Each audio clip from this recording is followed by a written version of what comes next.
Dan, good morning to you. Thank you so much. All right, let's walk through it here because I'm going to start with the main course. Tell us how we get started on the barbecue baked chicken with pineapple and bacon glaze.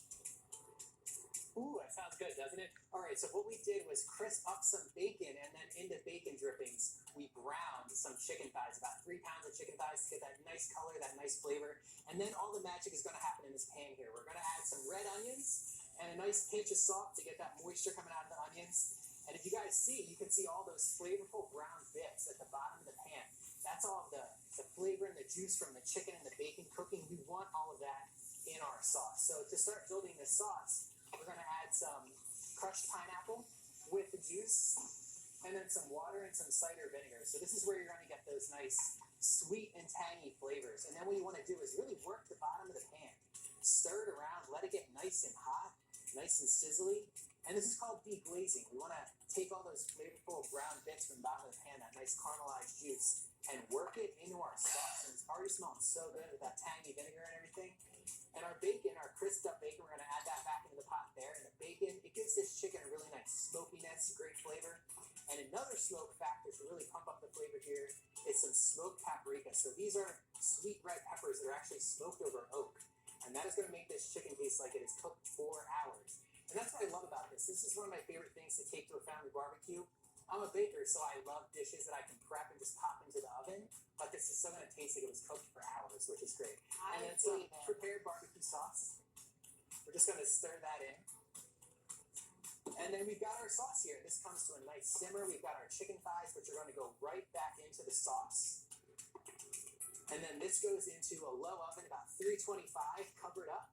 You can toss these chicken thighs around. You want to let this cook low and slow for about an hour until the chicken is really tender, practically falling off the bone. It's going to be super succulent. It looks amazing. What you can't see is Whit almost chopping his fingers off with these scallions down here. Okay, how do we put the... Careful there. No, we're good. How do we put the finishing touches on this dish? All right, guys, so we've got some chopped up green onions here. I heard Whit is chopping up these green onions. Just want to sprinkle those right on top. You're going to get some beautiful color. And those green onions, the scallions, they add a really nice, bright, fresh, oniony flavor, and it looks incredible. This is great just as it is. It's also great left over, kind of pulled apart on a little slider bun with some slaw on top, and a nice pulled chicken sandwich the next day. It's super flavorful, and the chicken's going to be really succulent because it cooked in this nice sauce. I can't. Scallion Bay.